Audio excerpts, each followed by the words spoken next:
Trendsetter too.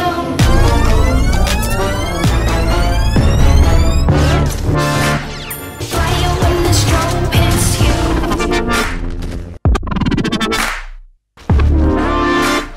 Bet you're looking for something new.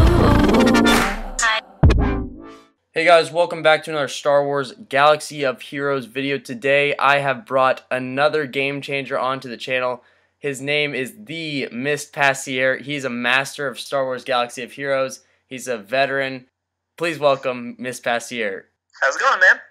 Good, dude. Also, I have a question for you personally. What in the world, where does your name come from? Why Mist Passiert? And it's M-I-S-T-P-A-S-S-I-E-R-T. I have no idea what it means. Enlighten me. So, alright, so I'm an Air Force brat. Grew up military. My dad was stationed in Germany for a few years. So, obviously, coming from Germany, I learned a little bit of German when I was there as a kid. Then I came over to the U.S., went to high school, took about 3-4 years of German in high school, and one of my German teachers actually had Mist Passiert over his door as kind of a little, he was just one of those funny kind of teachers who was kind of just, I don't know, his personality was really fun, and he kind of made an imprint on me, and while I was actually going to school, that was when I got my first Xbox. I set up my Xbox Live account, and this was like 16 years ago that I was like, you know what? My gamer tag is going to be Mist Passiert, and I just thought it was goofy. I thought it was funny, being 14, 15 years old. It was just kind of a tongue-in-cheek screen name, and I just kind of set that up, and it's been my gamer tag for the last 15, 16 years. And so when I started my YouTube channel, I just kind of went with it. That's awesome. Never in a million years would have thought I would have been a game changer for EA. So it's kind of been a roller coaster ride of emotions, and sometimes I wake up and I'm like, holy crap, I'm a freaking game changer. That's awesome. It's really cool, and it's definitely been an experience. That's cool. So I love the origin. So guys, definitely check out his channel. The link's in the description. Be sure to subscribe to him. He's got a lot of great content all over, from free to play, like beginner, all the way to master. So definitely check it out. We've got a kind of a double special going on in this video. We're going to be talking about Star Wars news recently, and as well as the Galaxy of Heroes news. Let's start with a little bit of Rey's hero's journey. Now, I haven't mentioned this in my videos at all, and I'm not too thrilled about it. Commander Luke Skywalker has kind of been a pain in the game. He's sort of ruined it a little bit for me sometimes. I hate that I don't have him, but if you have him, you love him. And I just felt like the Commander Luke Skywalker event was really special because it was only for Commander Luke. I feel like Luke's the iconic Star Wars Galaxy of Heroes hero. And the December hint, the hint on the forums that says make mine a double, for all you guys wondering what that means, I think it means that CLS's Hero's Journey will come with Rey's Hero's Journey event this December. Mist, what are your thoughts about Rey's Hero's Journey? Rey's Hero's Journey is kind of one of those things where I'm very, very skeptical, and I don't really want to step all over myself and say something that I will regret later. But so the biggest point of contention and the biggest point of skepticism around Rey's journey is the veteran smugglers. A lot of people are just in panic mode because they're like, oh my god, are they going to pull another Thrawn on us and say, hey guys, veteran smugglers are required for Rey's journey. Here's 3 weeks to panic farm. Have fun. So not even 3 weeks, like a week. So I know, right? So I'm skeptical.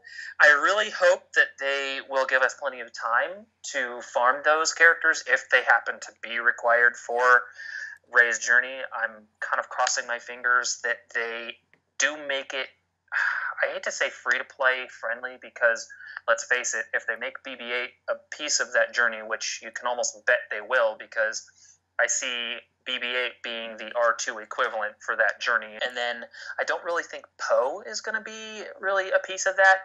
I don't know if you saw Mobile Gamer and Crazy Excuses little collaborative when they were out at Redwood Shores. I think it was 2 weeks ago. But they did their little video about who might be part of that journey, and they made a good point that Poe was in The Force Awakens, but he wasn't really a big piece of The Force Awakens and Rey's journey. Yeah, I'm with you on that. Sense. I mean, he was kind of in the background. He was He just kind of I don't know. disappeared in the middle of the movie. He just Yeah, crashed, and he's right, like, right. "Oh, I'm just gonna leave my mission." Exactly. I hate to get skeptical about The Force Awakens because, for a lot of people who know me, I'm just not a big Force Awakens guy. I don't know what my deal is with that movie, but the real big problem is the problem with yeah. Galaxy of Heroes right now. If we're talking about Galaxy of Heroes, the problem with it is the panic farm is inevitable. Oh yes. It's Oh, inevitable. it's inevitable. So Inevitable. I mean, do what you gotta do. But I mean, every time, and I talked with Cubs fan Han about this too. Every time they do this, people are gonna complain and lose their mind. But I honestly just kind of I think that's just part of the process now, and that's Yeah. totally okay with me. Unfortunately. Yeah. My only thing is going to be if they release the veteran smugglers and they are required and they don't give reasonable time. And I'm talking about if they put them on a cantina farm where you cannot, unless you do more than 3 refreshes a day, get the smugglers to 7 stars. And if Rey is a 7-star unlock, like Commander Luke Skywalker, if they don't give reasonable time that a free-to-play can get Commander Luke Skywalker, then I think they're going to be shooting themselves in the foot. Because then they are really going to be alienating a very large base of their players. Yeah.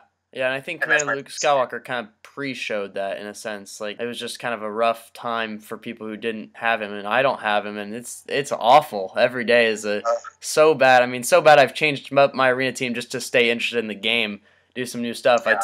I take a lot of L's, but it's still fun nevertheless. I'm right there with you, man. I used to be top 5. I was on a rotation with people at my payout, and then I think I lasted about 2-3 weeks into Commander Luke Skywalker, and I basically just decided I tossed my hands up in frustration, and now I'm happy to just stay in the top 100. Yeah, that's how I am. I mean, that's just part of the process. Like I said, it'll hopefully get back up there as we go along. Another thing I was going to mention too, and territory battles for me, I've kind of grown a little bit fond of it. I don't know why. I just think it's nice to see some progression, especially if you're in a good guild. It's just nice. It's just nice to see some progress total, and really, it's kind of fun. I don't know. What are your thoughts about territory battles? So territory battles, I've noticed, is a very love it or hate it kind of game mode for a lot of players. I know that for some people it's very frustrating because when you get into the later phases, depending on how good your roster is and how good your overall mod collection is, it gets to the point where for some players, phases 4, 5, and 6 turn into like an hour to an hour and a half just moving mods around and making sure that you have a good squad set up and agonizing over, okay, if I use this character on this mission, am I going to have enough characters to get 5 or 6 waves done? This mission? Yeah. So I know that for some players it gets very, very stressful, but I have been pretty impressed with the way that it's been implemented and the way that CG has been able to not really create something that was, a one-and-done type thing that has no replayability. So I think that territory battles, especially with the future, the possibilities are endless. They can add dark side territory battles. Exactly. They can basically just reskin it and have multiple different types of territory battles. Yeah. So I think it's good. It's a good stepping stone. I know that they're doing territory wars in the near future. We all saw that post on the forums, and I'm interested to see how they make that work. I mean, I think that they showed us a general idea, but it's going to be very interesting to see how they make that work and how it evolves from the territory battles to territory wars. So I'm interested, and I'm optimistic. I kind of have to stay optimistic. Yeah, but it's still really cool to see kind of how they're changing the game up for hopefully the better. And speaking of changing things for the better, we got a little Star Wars news, like really recent, came out tonight recent, about Rian Johnson directing a new non-Skywalker related Star Wars trilogy. We don't know where it's going to take place. It could take place 100 years after the episode after The Last Jedi, episode 9, or it could even take place in the Old Republic. In addition to that, when Disney opens out its new platform, they're going to part ways with Netflix. They're going to have a live-action TV series of some sort on that as well, which is crazy. Miss, what are your thoughts about that? I am stoked. I am beyond stoked. So I don't know, I'm assuming you're pretty familiar with the new canon books that have been written. You've got the new Thrawn book, the new Phasma book, the new Ahsoka book, but also the Aftermath series, that mini-series. I'm kind of curious as to, because it didn't specify what that TV series is going to be covering. I think it'd be pretty cool if they were to make a live action series based on the Aftermath series. And then on top of that, I think it would be really cool if if that trilogy ends up being an Old Republic. Like you, man, I'm all about the Old Republic. I think if Old Republic ends up being the subject of that trilogy. I would, oh my god, if they canonized Revan, oh yes, that would be so awesome. Yeah, like that'd be canon crazy. Revan would make my day.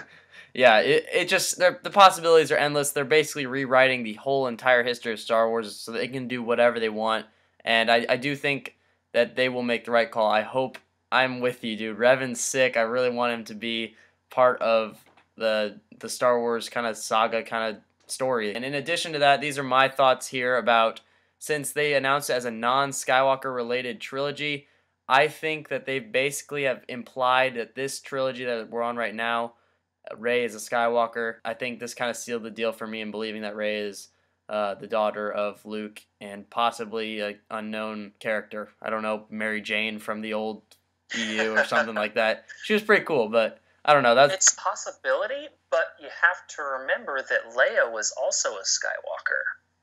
So there still remains the possibility. I have long been a theorist and a proponent of the Kylo and Rey are siblings theory. Oh boy.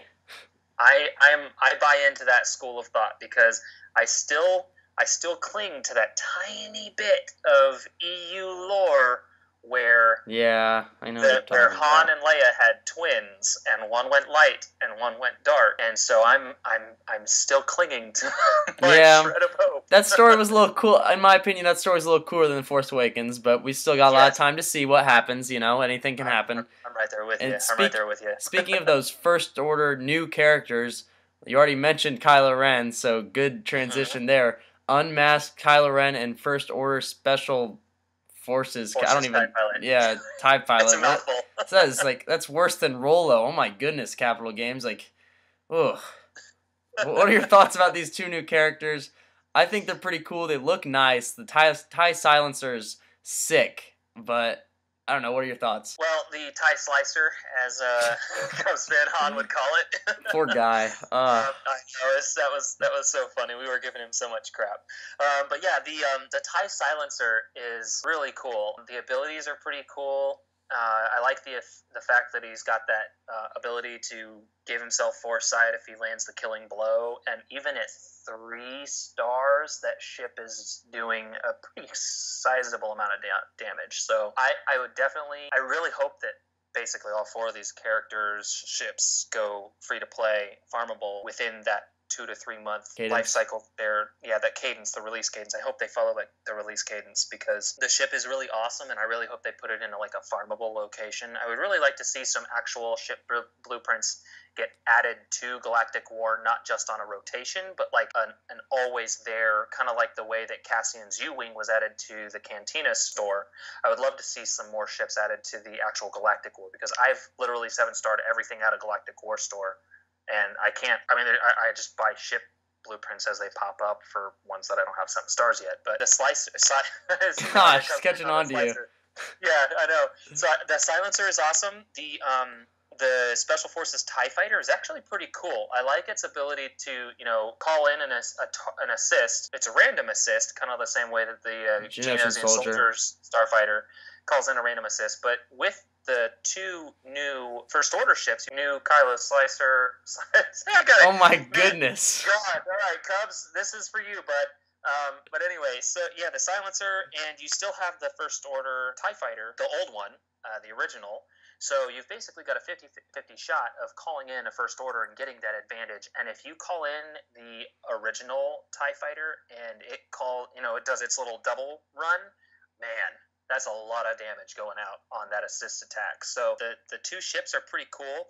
Kylo Ren is the one that I am most impressed by. The way that his mechanics work and the way that he kind of taunts, and you can't really predict the way he's going to taunt. It's a little bit harder to predict. So it's a very interesting, plus having a stun that lasts for 2 turns is incredible. That's unprecedented, and just having that really makes Kylo a very good support tank for any squad, which he doesn't have to be in First Order to really actually be a very good character to run in arenas. Yeah, no, I heard that Kylo Ren is not the General Kenobi equivalent, and you've played with Kylo Ren at Gear 12 and a couple other characters, the new characters like the First Order Special Forces TIE Fighter pilot. You've played with them at very high levels, so can you give me a little rundown of how good, like, are they worth the free-to-play farm, or you think they're going to break the meta, or where do you see this game? So I was able to play with both of those characters at 4 stars, took them to Gear 11 on my test account last night before the events came out. And on that test account, I can put about 75 to 90 plus speed on characters. So I was able to kind of tweak my First Order a little bit and try running Kylo at 4 stars, Gear 10 first with no Zetas. Kylo lead is, I don't think, going to break the meta.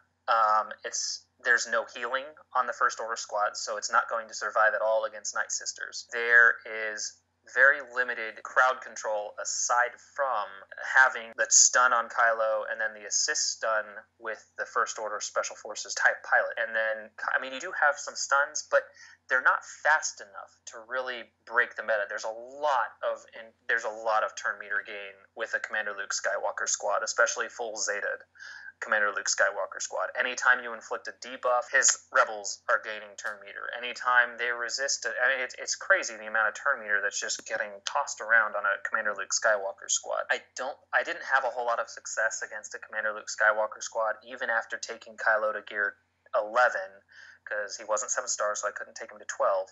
And then putting both Zetas on him, I still wasn't able to. He doesn't have the health and protection that a General Kenobi does. Even with protection on the Circle mod, the Plus mod, and I had a pretty decent amount of secondary protection on other mods, I was only able to get him up to around 45,000 protection with about 23,000 health, 22,000 health at 4 stars, Gear 11. He's not super squishy, but he's definitely no General Kenobi. My best success actually running Kylo Ren Unmasked was actually in I'm a big Rex fan in arenas. I think he's probably still one of the best arena leads in the game, especially for free-to-play. You can't really beat Rex for the value. I actually ran him with a Rex lead, Thrawn, OG Han Solo, General Kenobi, and Kylo Ren Unmasked. And I ran him with a Zeta on his unique, so he did have the pre-taunt, which is very, very nice. And I actually really enjoyed that arena squad. The only really difficult characters to get for that arena squad to work are General Kenobi. Obviously, you have to be running a heroic tank raid, and then Thrawn. Thrawn is a little bit more difficult, but you can run a 5-star Thrawn in arenas with incredible success. So as long as you've got 5-star Phoenix and you have a 5-star Thrawn, he's amazing in arenas. Definitely gear up your Thrawn. The Special Forces TIE Fighter pilot, his kit is good, but he's super squishy. And when you're facing enemy Han Solos on the other team that can essentially triple shot for nearly 60,000 damage or 50,000 damage between his first special that does like 25,000 damage and then his double tap basic, it really takes a lot of wind out of the First Order sails because they don't have a whole lot of survivability. You kind of have to have like a General Kenobi with your First Order squad because once somebody gets crit, then General Kenobi will take the heat off of them. But without somebody to really take the heat off of a character like the Special Forces TIE Pilot, it just fall apart because I consistently only got like 1 or maybe 2 attacks with the TIE Fighter, the new TIE Pilot, before he would die. And that was at 4 stars Gear 11. So it definitely is going to reignite a lot of people's love for the First Order. It definitely brings some flexibility from having just 5 characters to having 7, so you can kind of mix and match them a little bit, kind of the same way the Night Sisters got a little bit more flexibility. So it'll definitely take those players who are like really, really diehard dark side fans and give them a little bit more flexibility with their dark side squads. His leader ability, though, I see his leader ability being a really important one for a dark side territory battle. I mean, they've got to release the dark side territory battles. I mean, I just kind of assume. Yeah. It seems like a natural progression. Yeah, it makes sense. So they did this new unmasking for Kylo Ren, and a lot of my Reddit followers love the idea of the unmasked clones. And you know how cool that would be if they had all masks like on, that would look so cool. And obviously now it looks like that's not gonna really happen. I think they kind of sealed the deal with this unmasked Kylo Ren because you can't really change the appearance of your character. Right. Which I don't know. I would really. I mean, I look clones. Clones kind of need some love. I think the clones have been forgotten, and man, after all the hard work that they did in Heroic AT back in the day at the beginning of the grind, and now it's just kind of like they're just garbage. You know what I think it opens the doors for, though? Veteran Rex. No, don't say that. Yeah, Jango Veteran Fett. Rex. Jango Fett Old first. Man Rex. Jango Fett first. Use clones to get Jango Fett. That's the right way. Cool. That's the right step. That would be cool. That would be Veteran Rex. First of all, he would be a rebel, so that's already a problem. And second of all, he's old, and I don't know what he would do, but it just would not look good. He's old and chubby, and it would not look good in the game. I veto that by far. All right. I don't know, man. Dave Filoni did kind of hint that Veteran Rex was that old bearded soldier on Endor. Yeah, I know, but that's He just. was still a BA in his old age. Nah, I hate rebels, so I'm just gonna veto it and leave it at that. All right, so Jango Fett, then, would you like to see Jango Fett unmasked? No. No? You think with the helmet? Oh, the helmet would be BA and every. I mean, he'd be cool. What about this though? What about if his character model, like you know how like Boba Fett is standing there with his arms kind of folded in front of him? Yeah. What if Jango Fett is standing there with his helmet like under his arm? So like his character model, when you're at the character screen, you know, equipping gear and stuff, he's standing there with his helmet under his arm, but then in battle he's wearing. That could be cool. Now, Grant, you know, he's a clone, so it wouldn't be much different than having fives there or something.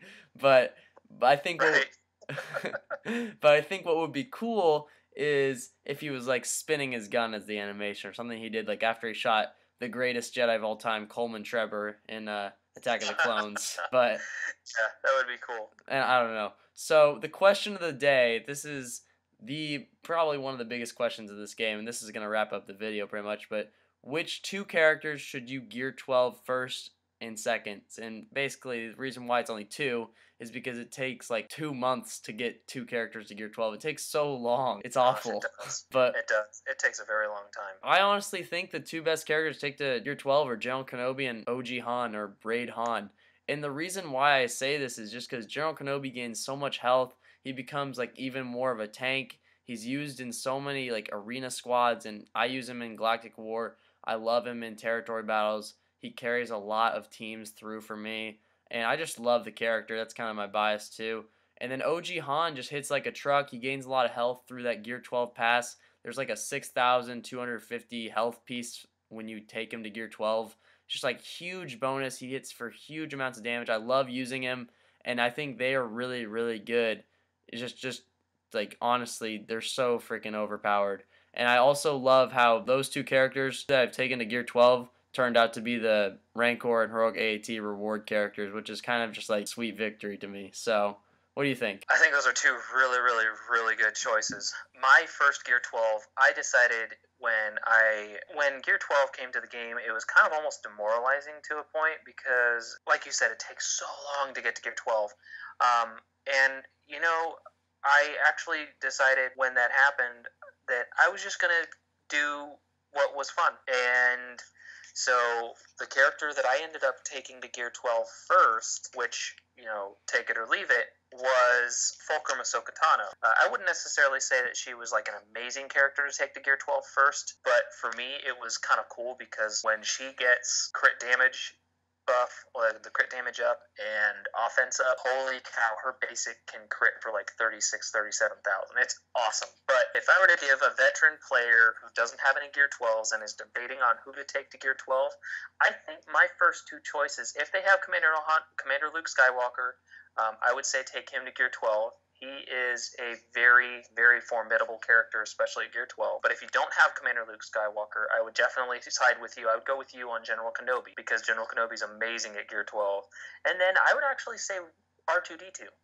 R2-D2 at Gear 12, because his number crunch Zeta, he gets a pretty sizable stat buff at Gear 12, and if you're sharing all those stats, that's a pretty good stat buff for the rest of your light side squad as well.